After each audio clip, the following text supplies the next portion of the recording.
Umar Fuutiyu daara uga daara.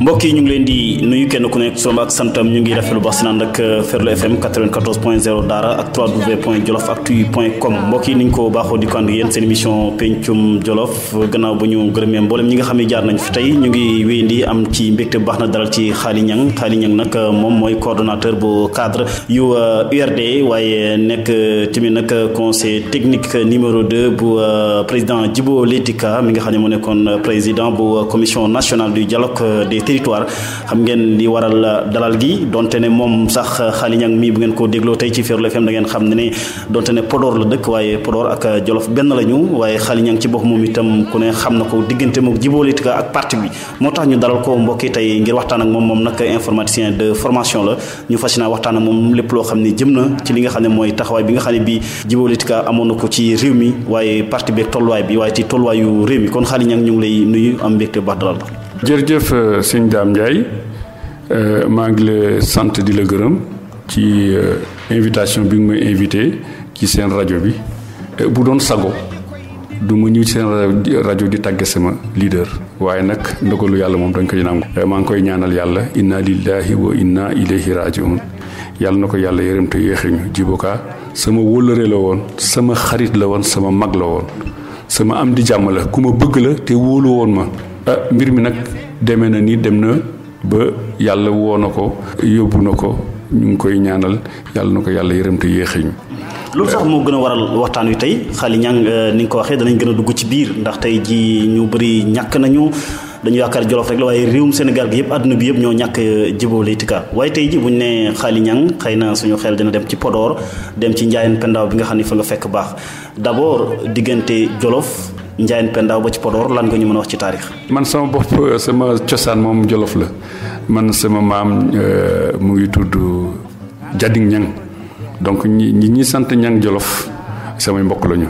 dañuy wàcc booru dexu Sénégal li ñuy wax waalo. foofu la wàllu Niang moom ci Jolof fu ñuy wax li nga xam ne li moom mooy ngeet wala fu ñuy wax li nga xam ne mooy dundoo ji wala fu ñuy wax li nga xam ne mooy affaire Jolof foofu la ñangee di gën a bëri xam naa foofu nga béyee ko kon. waaw mën na am parce que affaire laa gën a jàpp moom laa gën a xam mais xaw ma exactement cosaan bi fa la mais xam naa daal Jolof laa ci cosaan ñu wàcc foofu nag ci waalo jóge waalo nag di migré dem ba ay booru Podor fi ñuy wax ñandaan foofu lañ sama maam dal man nag sama genn wàll wolof la sama genn wàll pulaar la donc léegi maa ngi dëkk Ndiayène Pendaaw. Ndiayène Pendaaw nga dëkk fa tey ñuy waxtaanee Djibo Ka ñu bëri xam ne Khaly Niang ak Djibo Ka seen diggante lu yàgg lool la fan la cosoo fan la jaaree. sama diggante ak Djibo Ka daal mu ngi tàmbalee 1997 mooy à peu près 1 an bi mu génnee PS créé mouvement am balaa muy nekk parti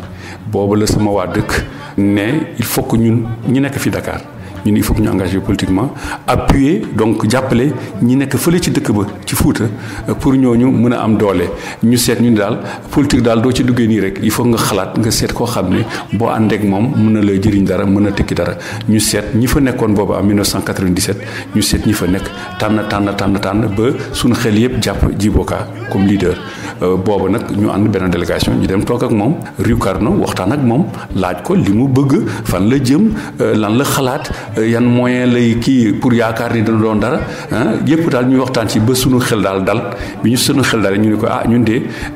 li ñu tàmm di gis mooy kenn ku ne da ngay ñëw personnellement nga adhéré ci parti waaye ñun en tant que village sunu village bi yëpp mooy booloo ñëw adhéré sa parti loolu nag dafa firndeel ni bu ñu gis tant que ñu ngi gis ci yow li ñu yaakaar ak li ñu bëgg dañuy ànd waaye saa ñuy demee ba gis ci yow too xam ne méngoowul ak li ñu doon xalaat ak li ñu bëgg dañuy teqale ko ci ngor ak teraanga boobu ba léegi nag yàlla def na ñu ngi ànd ak moom.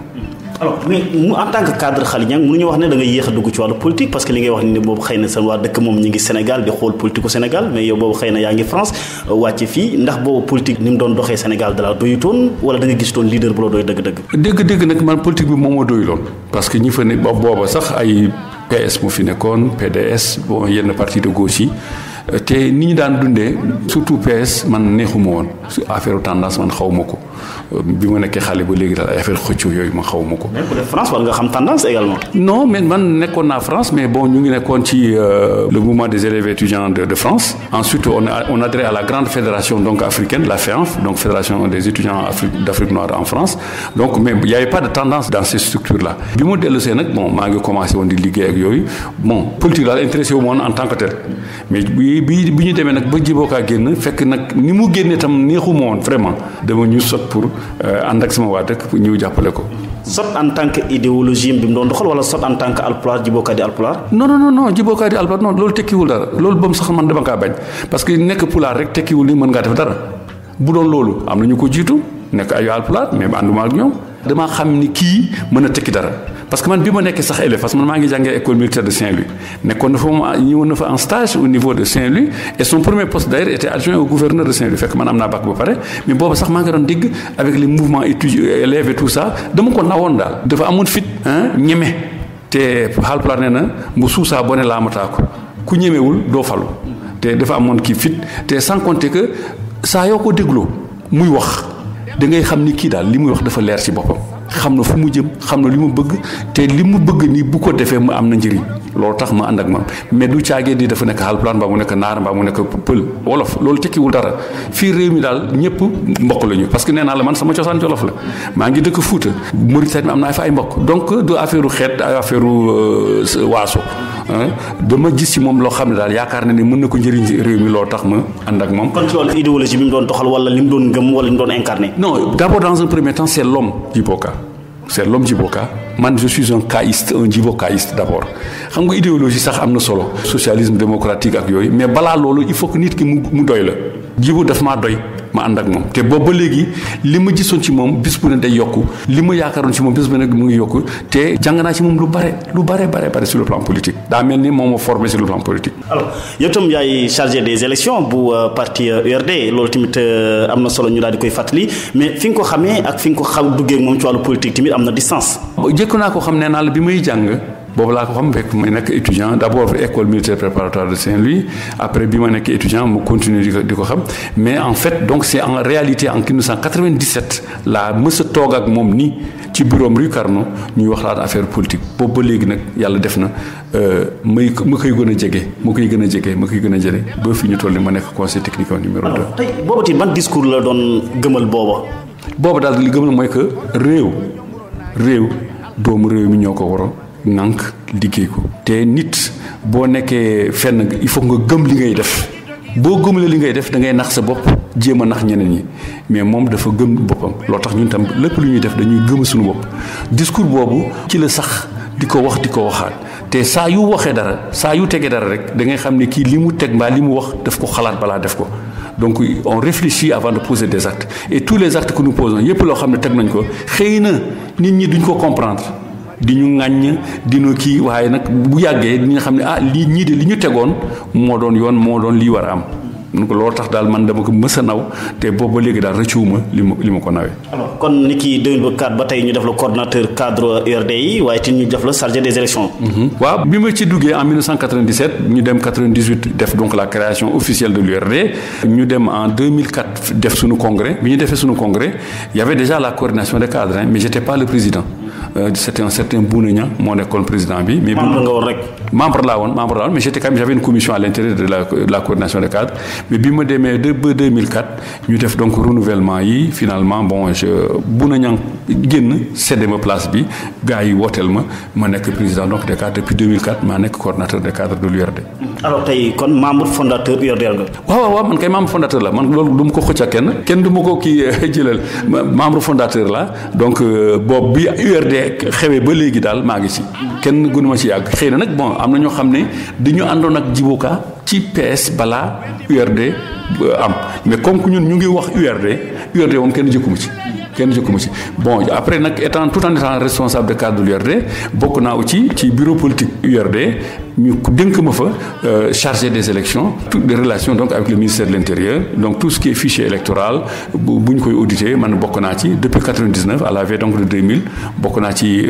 premier audit fichier électoral bi bokk naa aussi ci audit fichier électoral bi président Wade ne may na waa Union européenne ñëw auditer ko bokk naa ci donc ensuite bi ñu auditer ba pare recommandation yi Union européenne defoon bokk naa ci ñi nga xam ne ñoo ko ŋànkoon di ko saytu mooy le comité de veille et de suivi des recommandations issues de la mission d'audit du fichier électoral. alors kon tey jii xëy na dugg nga ànd ak Djibo Ka mais yaa ngi may fàttali ci gannaaw tuuti ni ñu ko génnee parti socialiste kon gën na tax ba nga ànd ak moom. c'est vrai bon parce que man dama yàgg ñi ma ko gisee woon mën na fa des waaye nag dañ ko siis dañ ko xeex dañ ko buntu xatal bu mu génn bi mu génn itam mu nga xam ne moom son combat était légitime parce que nit ki mënoo nekk ci parti te doo am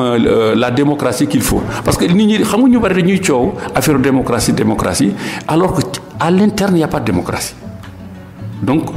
moom li mënu ko il a sa liberté donc day créer parti am ñu ñëw jàppale ko mu créer parti am te maa ngi rëccuwuma ko parce que aujourd'hui au niveau de l'URD il y a une démocratie interne qui est rare ailleurs li am ci démocratie au sein de l'URD man gisuma ko feneen en tout cas dégguma ko feneen ñun décision yi ñu jël day ñëw teg ko ci table li am na nañ ci def xalaat maa ngi fàttaliku bu ñu Wade mu ci consulter pour ñu dem du gouvernement yàlla def na ci table bi ñu toogoon am na ñaar ñu nekkoon suñu diggante sama diggante ak moom qui était donc les secrétaires adjoints man maa nekkoon la première personne en faisant le tour de table à être interrogé ma jox sama xalaat ku ne jox xalaatam sur les 24 qui étaient présents il y avait 23 qui avaient la même position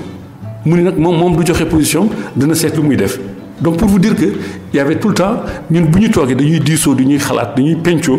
ba xam fii li ñu war a def ñu def ko même en 2000 bi ñu waree jàppale Ablaye Wade astafurlah Abdou Diouf dañuy pencoo du moom kot rek moo dem defi déclaration des membres. xam naa ne foofu Khaly Niang am na ñoo xam ne ñu ngi ciy xaar parce que tamit waa Jolof amoon nañ ci position ñoom itam ci li nga xam ne mooy diggante ñaari tuur yi diggante ki nga xam ne kii mooy Abdou Diouf ak ki nga xam ne mooy maître Abdoulaye Wade bëggoon naa ñëw sax ci li nga xam ne mooy cosaanu parti bi ni ngeen ko sosee ak ña fa nekkoon ci ay militants mais d'abord comme xëcc nga ma foofu tey jii ndax yaakaaroon nga ne jamono jooja parce que ñu bëri dañoo jàpp ne xëy na Djibo Ka moo doon xalaat fu ko ci gënal wala mu doon xool fan mooy intérêt politique am ndax ànd ak Abdoulaye Wade wala Abdou Diouf. waaw mais xam nga boobu 2000 nag dafa di année boo xam ne pour sénégalais année bu xaw a doy waar la parce que ñun xamuñu woon alternance d'abord xamuñu woon alternance mosuñu dem deuxième tour donc pour ñu lépp dafa beesoon ci ñun boo seetee après en France bi Chirac waree dem en deuxième tour contre Le Pen qu'est-ce qui s'est passé le parti socialiste qui était contre Chirac au premier tour dafa dem jàppale Chirac ngir lan bañ que lay egg Le Pen egg ñun tam au deuxième tour faw nga waxtaani ak ñi nga xam ne ñoom la ñu tànn pour dem deuxième tour ñun bokkuñu woon avec nos 7,08% bokkuñu woon on était quatrième donc mënuñu woon dem deuxième tour Djibo Ka mënu woon dem deuxième tour il fallait que mu seet koo xam ne bu ko jàppalee bu jàllee suñu parti dana si gis boppam politique loolu la de. c'est mu doon hésité si ñoom ñaar. hésité wul loolu mooy problème bi hésité wul dem na ji seeti ñaari candidat yëpp la seeti Abdou Diouf déglu ko seeti Wade déglu ko képp parce que c'était des problèmes donc de promesse ak loo xam ne bu ñu faloo lan la URD di ci am. moom mi en tant que candidat non élu parce que j'aime pas les candidats perdants en tout cas candidat non élu moom tam lan la ciy am Abdoulaye Wade am na lu ma ko digoon Abdou Diouf am na lu ma ko dig li ko Abdou Diouf dig nag moo gënoon a doy daal. alors mais fi mu jaar ak PS bi nga xam ne bii xëy na jàpp ne dañ koo génne ci parti bi amul congrès sans débat la doon loolu lépp bu boobaa ndax duñ jàpp ne xëy na wartoon sax hésité maître Abdoulaye wala Wade la waroon a ànd ak directement. mais non mais bi mu demee ci Abdoulaye waxu ko dara diggu ko dara Abdoulaye Wade def ko nii xam nga yéen ñëpp dégg nañu. woon Moustapha Niasse par la presse interposée boo ñëwee jàppale woon dinaa def premier ministre Abdoulaye Wade moo ne Moustapha Niasse boo ma jàppalee au deuxième tour dinaa def premier ministre Djibo Ka tam moo nekkoon ci gannaaw Moustapha Niasse il était quatrième mu dem seeti Abdoulaye Wade wax ko dara lu leer li ko Abdoulaye Wade sax moo tax mu jógee fa parce que Abdoulaye Wade daf ko ni léegi bàyyil ba ma gis ak Moustapha Niasse ñu seet nu ñuy def mu ni déet yow yaay candidat Moustapha du candidat Moustapha dafa lay jàppale comme man ni ma la bëggee jàppale man sunu ànd du Moustapha moo koy conditionné booba nag ba tey mun loon fexe ba toog ak Abdoulaye Wade. kon jeu bi mi ngi nekkoon ci diggante Djibo Ka ak Moustapha Niasse kan la ñuy fexe ba Abdou Diouf kan lay fexe ba am ci wala Abdoulaye Wade kan lay fexe ba am ci. waaw ba xam nga léegi Abdoulaye Wade mu ngi wut Abdou Diouf mu ngi wut mais bi Abdou Diouf wooyee Djibo Ka ñu ne ko demal wuy. alors boobu Abdou Diouf lan la dikk Djibo Ka ci poste. non mais ñëpp dégg nañ ko. je vous demande de venir nangam de vous tenir prêt à apporter les changements de nangam xam nga discours boobu ñëpp dégg nañ ko xaw ma boobu ñaataat nga amoon waaye ñëpp dégg nañ discours boobu. ça voulait dire que bu Djibo Ka ñëwoon il allait conduire le gouvernement sous Abdou Diouf. mais waxu ko kon peut-être indirectement la ko waxee. mais dafa leer. je vous demande de vous tenir prêt à apporter auprès de moi xaw ma la les changements de structure de xaw ma la nangam c'est clair. donc léegi kon mu gis ne moom comme dafa ñëw ci maître Abdoulaye Wade fekk Moustapha Niasse moom la proposé premier ministre Djibo Ka dem ci Abdou Diouf mu proposé ko premier ministre kon mu dem ci Abdou Diouf. waaw mu dem ci Abdou Diouf c'est sûr que encore vous parlez d'idéologie. Initialement l'idéologie c'était aussi l'idéologie socialiste donc moom mu ngi gënoon jege idéologiquement le parti socialiste d'où il venait. donc aussi avec les promesses. mais bi muy def lii xalaatoon idéologie da doon xool intérêt calcul politique la doon def. non calcul politique certes je dis qu'au deuxième tour c'est des calculs deuxième tour moom calcul la amul benn problème calcul la mais c'est pas des calculs de bas étage. mais c'est il le faisait seul waxtaanu ci ak yéen wala. non mais nee naa la amul dara lu mu def Djibo Ka ba tey ba keroog mu sangu suuf amul dara lu mu jël comme décision te diisewul ak mbokkam ak waa parti am. toujours bi ñu dem ci Abdou Diouf di dem ci maître Abdoulaye Wade yëpp. dañ ko nii ñaari candidat ñoo fi ne. Abdoulaye Wade ak Abdou Diouf léegi demal waxtaan ak ku ne boo waxtaan ak ku ne loo fa jëlee ñu jël décision noonu la demee. léegi mu dem indi décision bi ngeen teg ko ci table ji. mais dafa dem seeti Abdoulaye Wade mu dellu ki wax ñu lii laa fa jëlee ñu ne ko demal seeti Abdou Diouf mu dem seeti Abdou Diouf ñu ne ko lii la jëlee finalement ñuy waxtaan ñu ne ko nag li gën a am solo daal mooy fi ñu nekk ni na Abdou Diouf def une déclaration publique. boobu la Abdou Diouf def déclaration publique am ne oui je demande à Djibo Ka nangam de se tenir avec donc pour venir apporter les changements. le def ko premier ministre. waaw promettre ko léegi bu demoon bu ñu gagné woon il allait être premier ministre yàlla def na gagné wut mais là aussi je tiens à préciser gagné wuñu en 2000 non pas parce que l'URD indiwul. participation au niveau électoral mais parce que il y a eu un vote sanction du PS xam nga nee naa la man je suis chargé des élections et en même temps je travaille sur le fichier électoral au niveau du ministère de l'Intérieur. man saytu na xool le département de Mbour lii Abdou Diouf amoon premier tour bi ñu demee deuxième tour wàññeeku na de plus de 3000 voix deuxième tour bi du waral loolu waa PS li mu amoon premier tour. malgré l'apport de l'URD dans le département de Mbour wàññeeku na de 3000 voix ça veut dire qu'il y a eu un vote sanction parce que ñi nekkoon PS après déclaration Abdou Diouf bi dañu ni ñaara am bu Abdou Diouf àndee ak Djibo Ka Abdou Diouf gagné ñoom ñi nga xam ni dañu nekkoon ak Abdou Diouf dañuy dee parce que Djibo Ka moo leen remplacer. kon les ténors donc en commençant par lui. je ne cite personne. parce que je n'ai pas de certitude par rapport à la personne qui a fait que les 3000 voix de Mbour étaient en moins. Deuxième scénario bu Abdoulaye Wade gagné Abdou Diouf day dee Djibo Ka day dee ñoom dañuy deeyaale donc léegi lan moo leen gënoon ñoom bëgguñu dee fekk Abdou Diouf ak Djibo Ka di dund tu comprends léegi bu Abdoulaye Wade faloo ñoom ñëppay deeyandoo Abdou Diouf day dee Djibo Ka day dee ñeneen ñëpp dañuy dee donc ñoom ñu favoriser pour que Abdou Diouf Abdoulaye Wade doon président ñoom ñëpp deewaale noonu la mbir mi demee donc am na ñu bari ñu ne oui que l'URD n'a rien apporté que dugg fii gën a fële nangam URD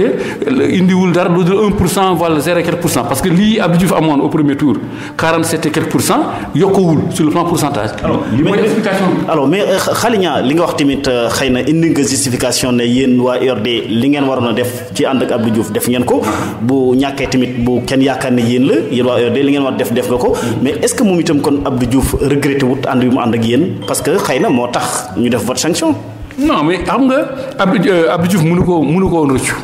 parce que fi mu toll woon seeti na Niass bañ. Abdou Diouf Niass la njëkk a waxtaan ak. waaw waxtaan ak Niass bañ.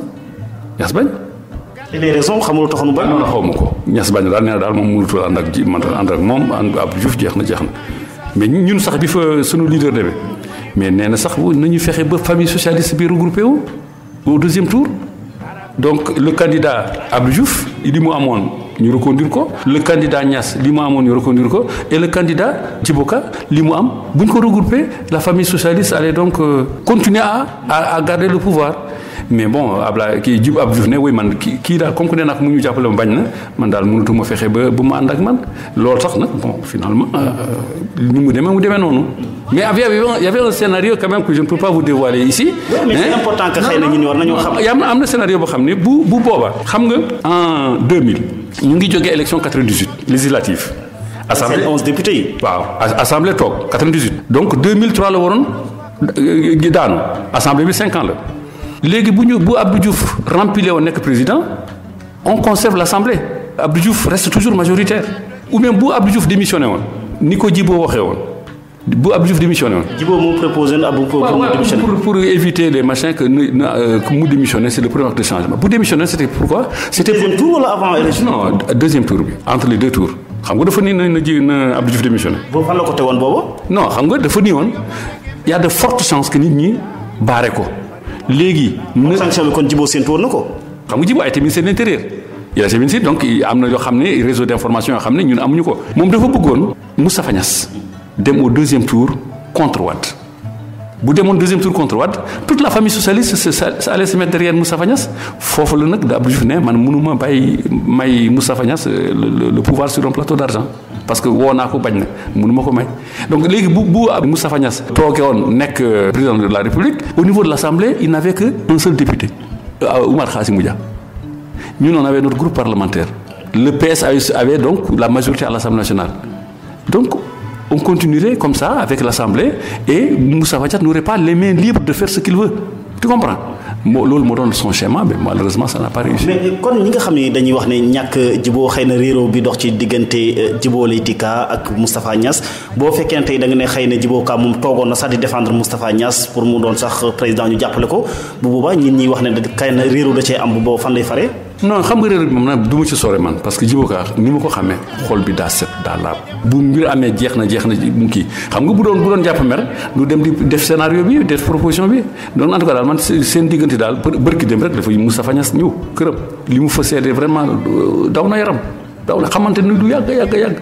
depuis que mu ngi nekk en terminale au niveau du lycée Lamine Gueye donc boobu Djibo xale la woon donc vraiment daal li ñuy di wax amut ay problème fii nangam yooyu daal li am solo daal mooy que nguur gi moo leen ñoroon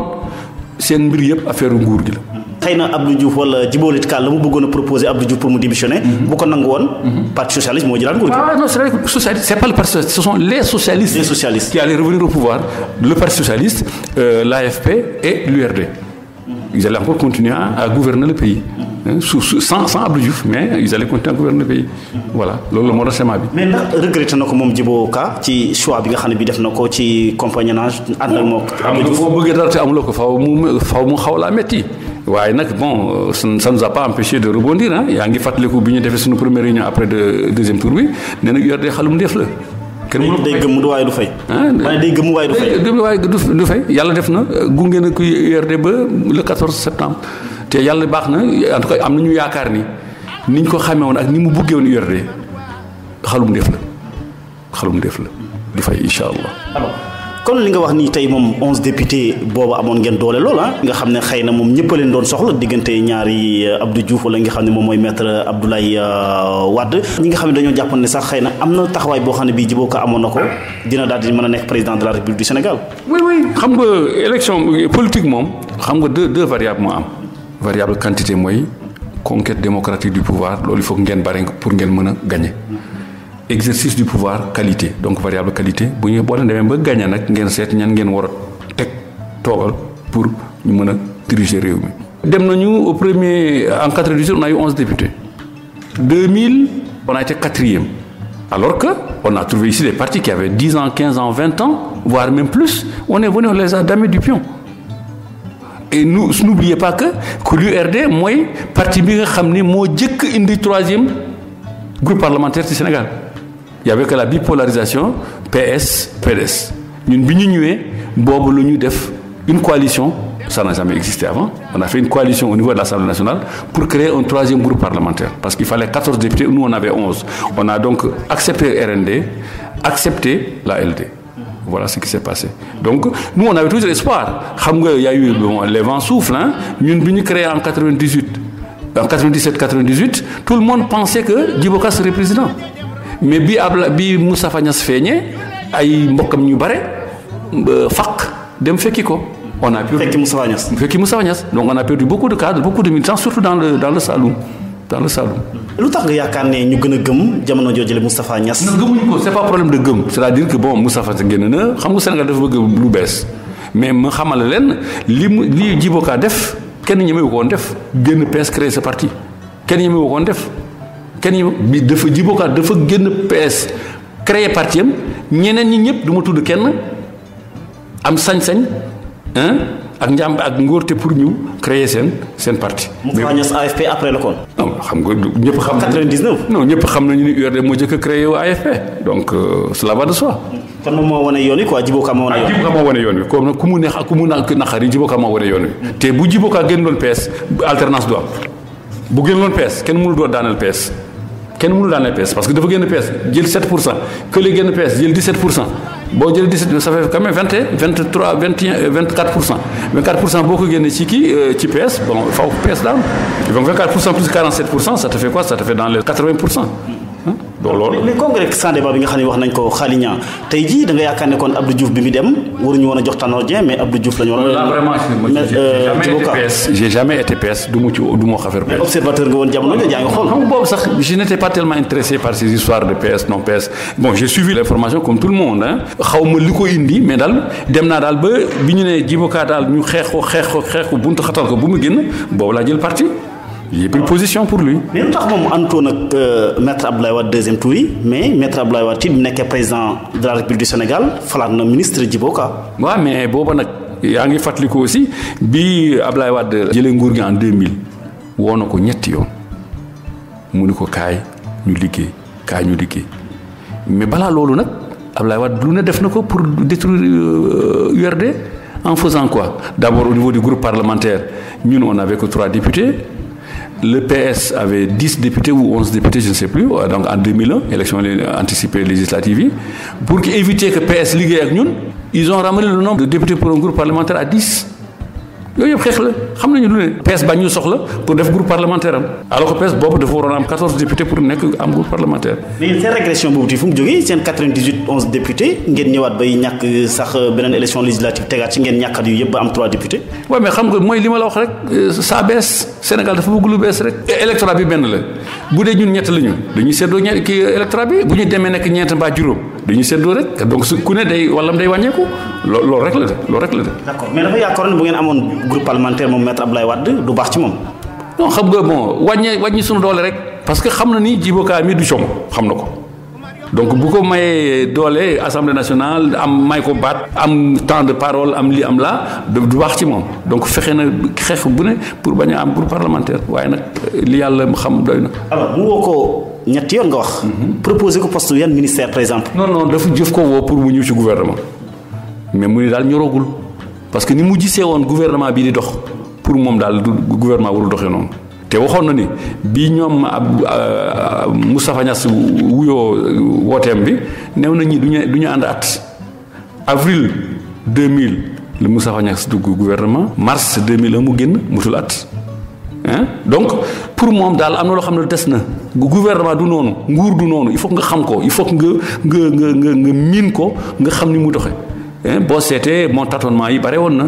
bi donc 2000 2001 2002 2003 février 2004. la doog a wuy ji fekk nag booba ñi mu àndaloon ñëpp dem nañu.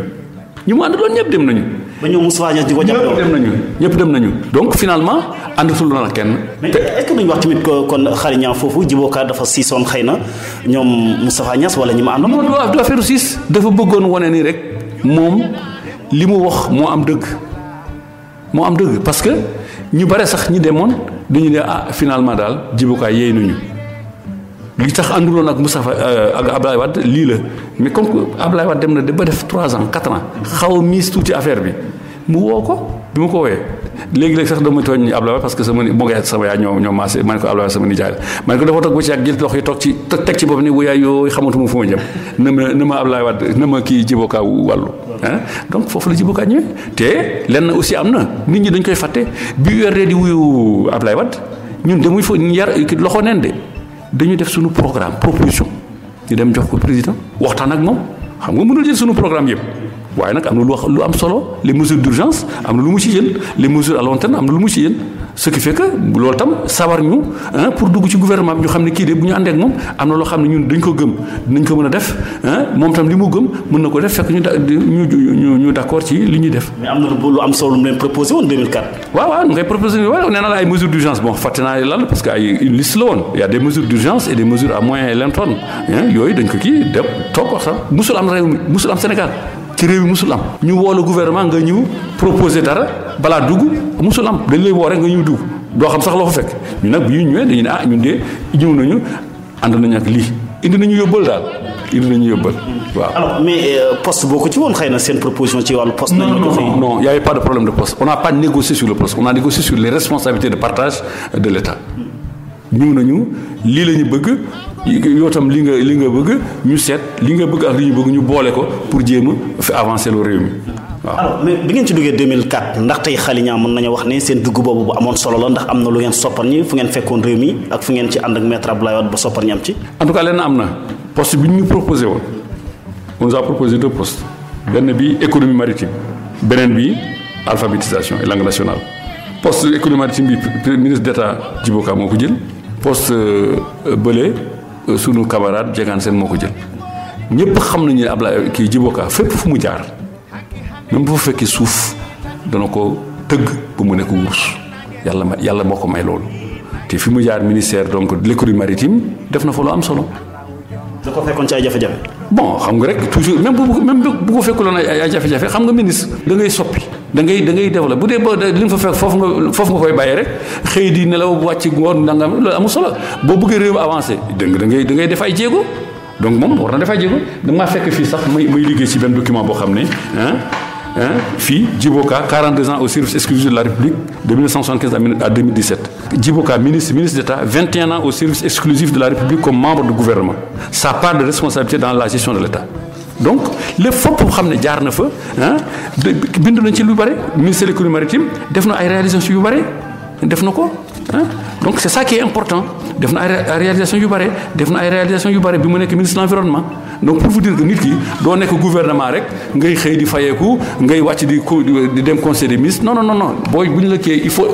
faut dire que c'est de l'action le gouvernement c'est l'action alors que moom bu demee fenn dafay def action c'est un homme d'action un homme de dossier waaw. kii tey moom xam nga Khaly Niang li ñuy wax moom en général ministre yi moom duñu leen xool ci bilan politiquement ndax am na ñu topp seen gannaaw xëy na loolu la ñu gën a xool. en tout cas daal moom c'est par ses compétences pour lu tax moom bi muy dugg cabinet président Senghor boobu il était adjoint au gouverneur de Saint-Louis Senghor moo ko ràññee woo ko ci wetam et il a été le dernier directeur de cabinet de Senghor bi Senghor di dem Abdou Diouf formé gouvernement en 1981 bokk na ci il a occupé 5 postes ministériels loolu compétence am parce que bu amuloon compétence bu occupé benn poste bi rek dañ koy dàq premier poste bi mu ngi ko occupé pendant 8 ans ministre de l'information et de la communication foofu la def ay soppi yu bare ay Sonatel ak ay yu bare moo ko def séparer la poste et les télécoms poste et caisse d'épargne mu ànd nekk donc am na lu bare def na ko mu nekk ministère du plan ak yeneen bu defal lu baax kenn du ko reconduire bi mu génne nag gouvernement bi en 1995 xaw ma 95 je crois la génn gouvernement bi le congrès sans débat a eu lieu en 1996 il a été député en 1998 nekk fa ba 2004 bi mu génne jóge fa nag nekk membre des gouvernements de Wade yooyu yëpp diggante Abdou Diouf ak Abdoulaye Wade war nga xam ni Abdou Diouf dafa recommandation Abdoulaye Wade ne ko bon boo amee gouvernement jël Djibo Ka dafa dem ba xam ni kii daal am na njëriñ ci réew mi mën na liggéey mu jël ko ci wetam bi mu ko jëlee ci wetam tam dégg naa ni mës na dem conseil des ministres mu ne si tous mes ministres étaient comme Djibo Ka j'aurais pas de problème.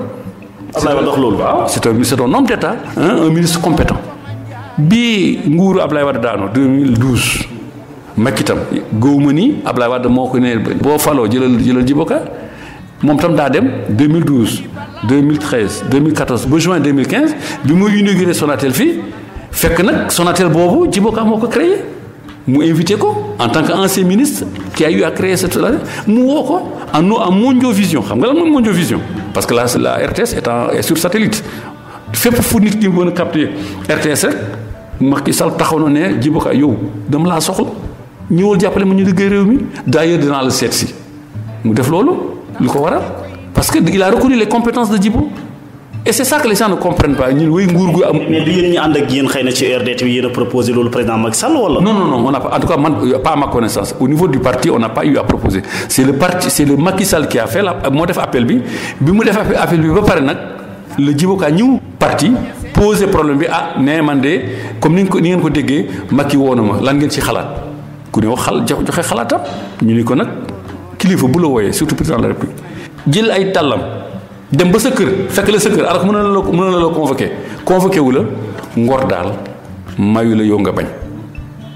lii daal li koy fay rek mooy nga dem wuyu ji président ñu d'accord ci finalement on nous a reçus pompeusement à l'Assemblée à savoir au palais de la présidence donc les représentants de l'URD pour montrer l'adhésion de l'URD par rapport donc à invitation président Macky Sall. alors mais li nga wax nii ndax da ngay justifier exactement ci ñi nga xam ne dañuy wax ne xëy na Djibo Ka te muy dëgg président yi fi jaar yëpp ànd naa ak ñoom liggéey bu ko kenn jàppee wàllu transhumance mais président yooyu ñoo sàkku Djibo Ka liggéey ak ñoom. effectivement Djibo Ka musul ñaan musul demander ñiw liggéey ak président xam nga dama tàmbali ci président Senghor bi ko président Senghor jëlee gouvernance bi Djibo Ka n'a pas fait une demande. bi ko Abdou Diouf jëlee def ko ministre de 1981 à 95 pendant 14 ans 5 postes ministériels Djibo Ka ñaanul dara daa wane nguuram rek ñu jël ko comprendre nga Abdoulaye Wade kazalik noonu Macky Sall kazalik noonu ki nga xam ne nag moom ñu réew mi rek moo ko ñor saa yu ñu ko wooyee mu xam ne bu ñëwee mën na indi dara ci réew mi dafay wuyu mais bu xamee ne bu ñëwee tam du mën a indi parce que situation bi kiiwul day nañu xaar nañu yaru tuuti donc aussi yàlla may na ko Djibo Ka fii la judd fii la jàngee musul jàng feneen fii la xam-xamam yëpp fii la ko amee ci réew mi yàlla def na aussi fii la ci réew mi la gaañu mën na gaañu bitim réew wala yàlla ak sutural c'est un Sénégalais qui a gardé sa sénégalité si le mot existe pendant toute sa vie juddoo fii yaroo fii jàngee fii liggéey fii dee fii c'est un Sénégalais à 100%. alors mais parti bi laata muy génn àdduna moom Djibo Ka gis nañu ay cadres yoo xam ne ñu ngi si jógee tiit xëy na booba dañ lay interpréter en tant que cadre URD alors lu ci mel ni maître Daouda Ka ñoom lu ci mel ñoom Gory Ba ak Birame Sène ñoom ñun ñëpp xam nga leen ba ci ki nga xam ki sax xëy na moo njëkkoon a nekk seen député. Abdou Karim Ba moom xëy na moom dafa. da ngeen koy indiwaat Abdou Karim Ba non Khaly fi may waxee yow nii laa waxoon ak moom waa Jolof ñu ngi ñuy déglu. non dafa xawoon a mer rek dafa xawoon a mer Djibo Ka magam la boo ko gisee bërki démb nga xam ne vraiment demuloon il est malheureux Abdou Karim Ba fi mu nekkatul sax nit. nekkatul nit bi mu déggee Djibo Ka gaañu la nekkatul nit boo ko gisee da nga yaakaar ne sax dafa feebar parce que si digganteem ak Djibo Ka dafa fooroon saa yow man sama xarit la de mun ma Khaly yow waxal ci ak sa mag man ko man du ma dugg sa diggante ak Djibo Ka yaa ak Djibo Ka daal dawaa fekk ngeen ànd bu ma duggal seen diggante yaa ma ko gën a xam nga gën a miin. moom sa bëgg a dem kon. bon mën na am sax amoon na xel boobu waaye nag finalement bon bi mu toogee waxtaan ak ñi bon yëfi normal daal. ñu ngi waat ci biir donc. waaw ñu déclaré ne Abdou Karim Ba URD la nekkat. bon en tout cas pour man daal ba léegi URD. xëy na waxu la ko fenn nga. non pour man Abdou Karim Ba ci URD parce que li xam naa ci dara élection yi passé mooy élection législative yi passé man maa yoroon finance su parti bi di ko yónnee les responsables yónnee naa ko xaalis. au nom de l'URD. au nom de l'URD donc pour moi il est toujours à l'URD sauf avis contraire mais pour moi il est toujours à l'URD yàlla rek a xam nag. kon doon na campagne à l'URD donc. ah waaw. ah ci sama xalaat comme que yónnee naa ko xaalis pour campagne te delloo ma xaalis te xam naa ne am na ngor koo xam ne bu ci bokkuloon dafa ne du mu jël xaalis bi mais comme que jël na xaalis bi kay yaakaar naa campagne nañ na benn bokk yaakaar. Maître Daouda Ka Gory Ba nag. bon Maître Daouda Ka vraiment man daf maa bett waaye nag am na liberté. demal bi si boobu dara bett. daf maa bett parce que il faut. da ko yëgul wala dafa xëy rek dem. non il faisait partie de la coordination des cadres yëgu ma ko tinu ma ko jékki-jékki gis dans la presse mu xaw maa bett. c'est tout mais bon comme aussi. ngeen ko jàngatee yéen. man mii Khaly ci presse bi laa ko jàngate comme que Djibo Ka nous dit que nee na un militant c'est une liberté en mouvement da ngay gis lu la neex nga des boo gisee lu la naqari nga dem loolu rek la mais c'est-à-dire que comme on dit aussi il y a une arithmétique il y a une arithmétique en politique kii day dem rek ñeneen ñëw xam nga boo nekkee maître boo nekkee. xaalis day yomb de du ko génn ak ki ñëw xëy na duñ benn. déglu ma boo nekkee président de la république xam nga nee naa la y a deux variables la quantité et la qualité boo nekkee président de la république boo voté benn baat ngay compter boo nekkee président de la république benn baat boo nekkee ku sant Mbeng sama kal nga kii yées ci mbéngeen yi bu wootee benn baat lay am donc président de la république ak mbéngeen yi ku ne benn baat lay am donc bu amee benn militant bu ñëw dem mën na am sax mu am ñu mu àndaale waaye am ñeneen tam ñu ñëw am ñoo xam ne bon comme que diw yi dem la man damay ñëw loolu tam am na y a des plus et des moins. alors mais defu si ay démarche en tant que coordonnateur des cadres de l'URD pour Me Daouda Ka ba nga ko déggee. non j'ai pas fait démarche parce que bon. c'est normal que nga def ko itam yàlla. mënuma ko def gaa parce que d'abord j'avais perdu contact avec maître Amadou Daouda Ka vraiment daal bëgguma ñu sori daal ci mbiram daal dem na yàlla. Gory Ba nag moom itam noo ko jàngatee. Gory Ba nag gënuma ko miin mais nag li ma xam rek mooy Gory Ba bi ñu demee palais di sceller entente APR URD. moom moo jëloon baat jolof yëpp moo waxoon ci baatu kii waa jolof takk ceinture en tant que maire bon bu demee bon mu ngoog daal. peut-être au conseil bi fi jaar la. bon yàlla rek a xam en tout cas daal am na ñoo xam ne man daal li nga xam ne man mënuma ko su ma gisee keneen def ko du ma ko ŋaññi waaye daf may xaw a jaaxal daal. alors mais famille bi ndax taxaw nga pour dajalewaat leen ñoom ñi nga xam ne ñi ngi bàyyi ko woon ci URD. léegi daal mbir mi demee na ni mu demee Djibo Ka moo fi nekkoon dem na. bu dee dañu bëgg donner donc suite à la mémoire de Djibo respecter la mémoire de Djibo bañ ko suuyee bon je pense que war nañu toogaat bu ñu toogaatee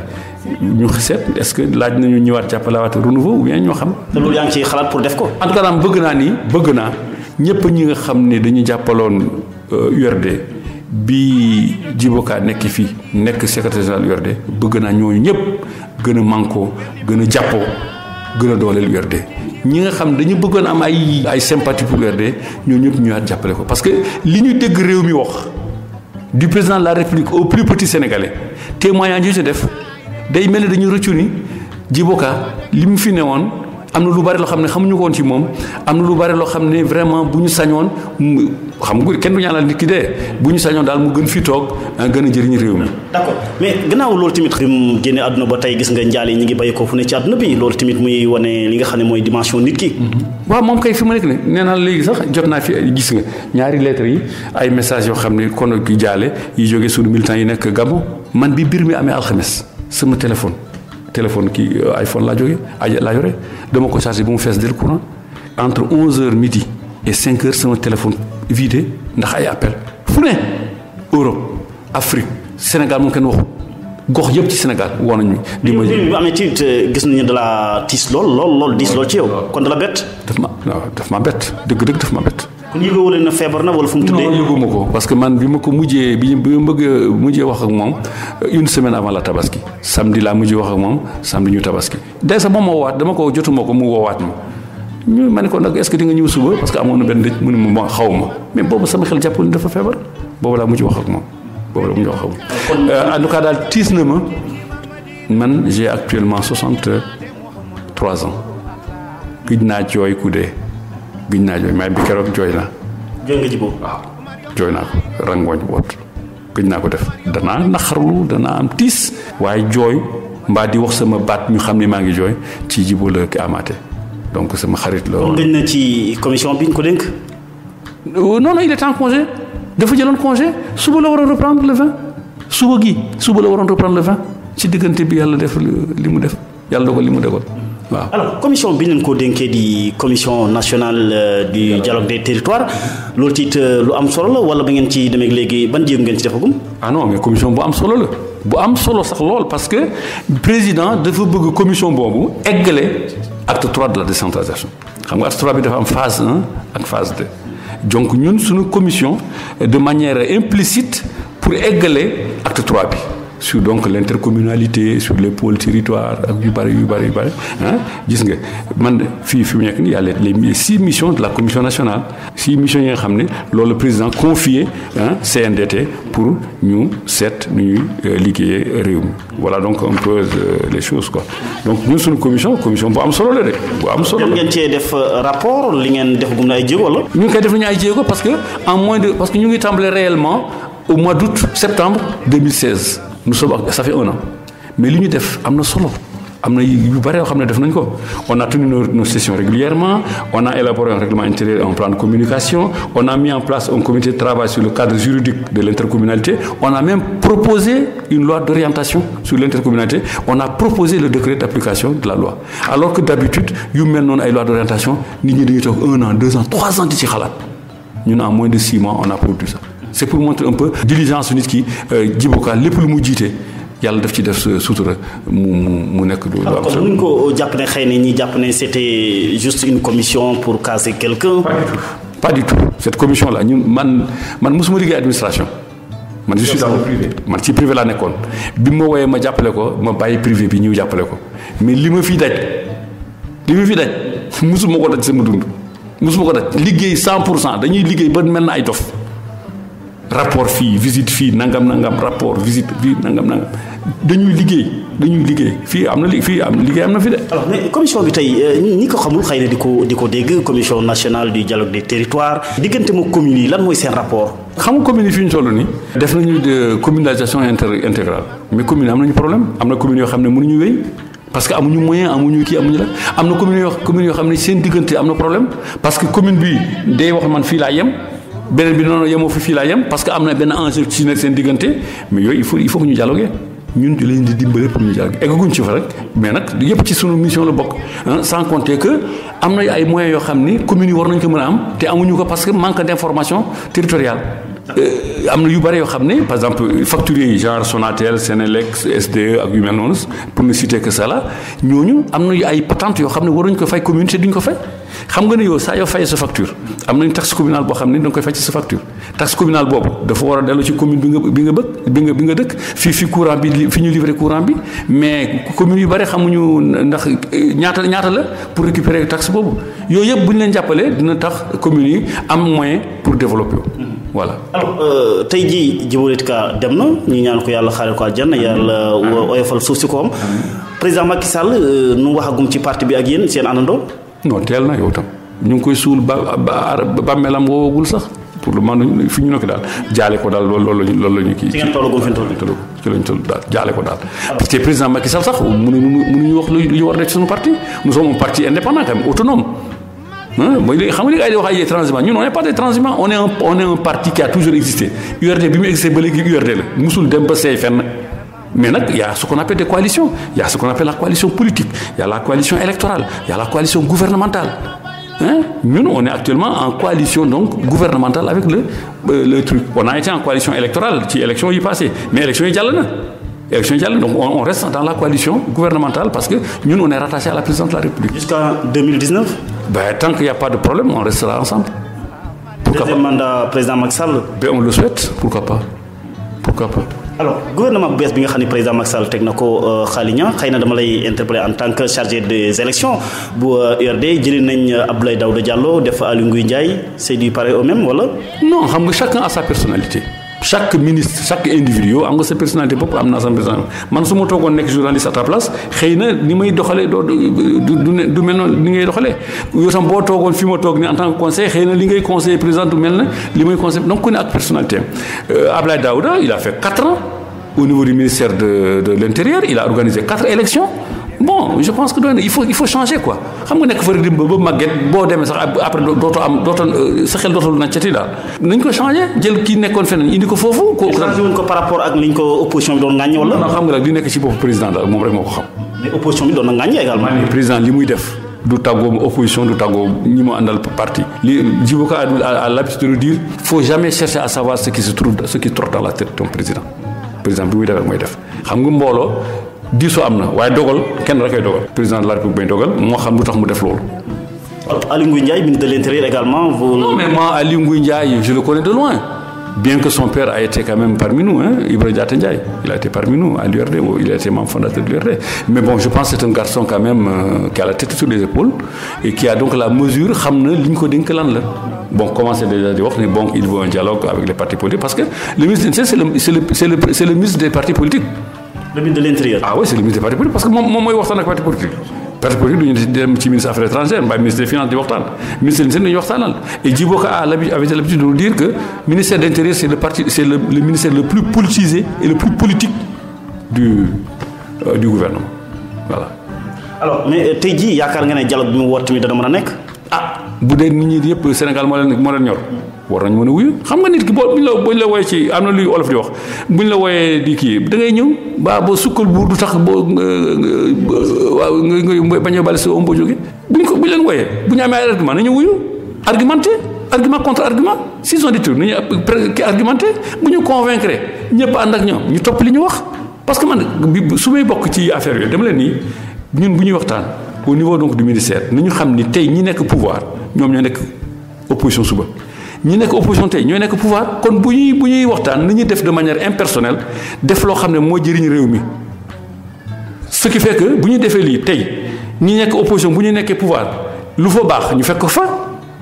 ñi nekk position pouvoir tey bu ñu génnee li nekk lu baax pour opposition bu ñu demee opposition fekk ko fa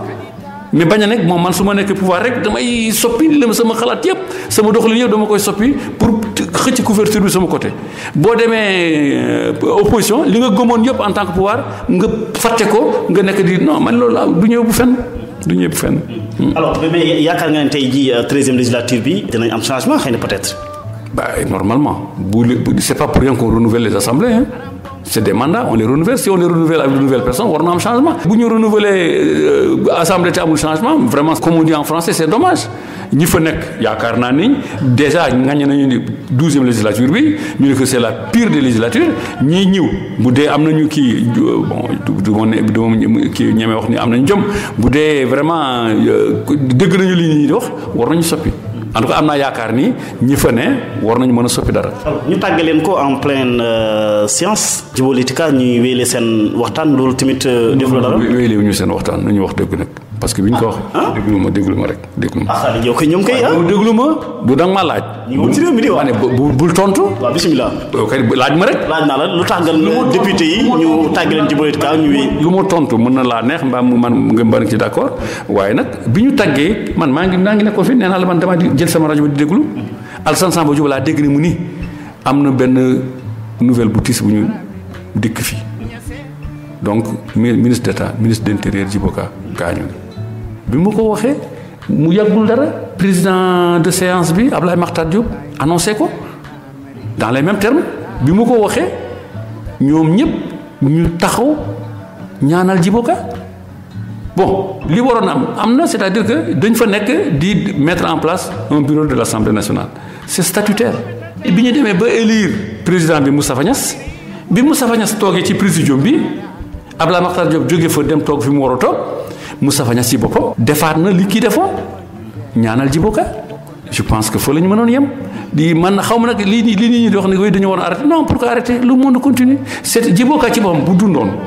bu doon keneen du ko def parce que dégg naa wóoruma bi muy organiser ci OCI papam daa gaañu bi muy organiser OCI. moom Djibo Ka waaw papam daa gaañu bi muy organiser OCI mais en tant qu'homme d'État il n'a pas suspendu sa participation à l'OCI ba mu sotti mu soogu lijjanti mbiru papam pour te dire que l'État n'a pas d'amis l'État n'a pas de frères l'État n'a pas de père n'a pas de mère. lii am na mais quand il a fallu que l'État soit présent État bi ñëw na à la levée du corps.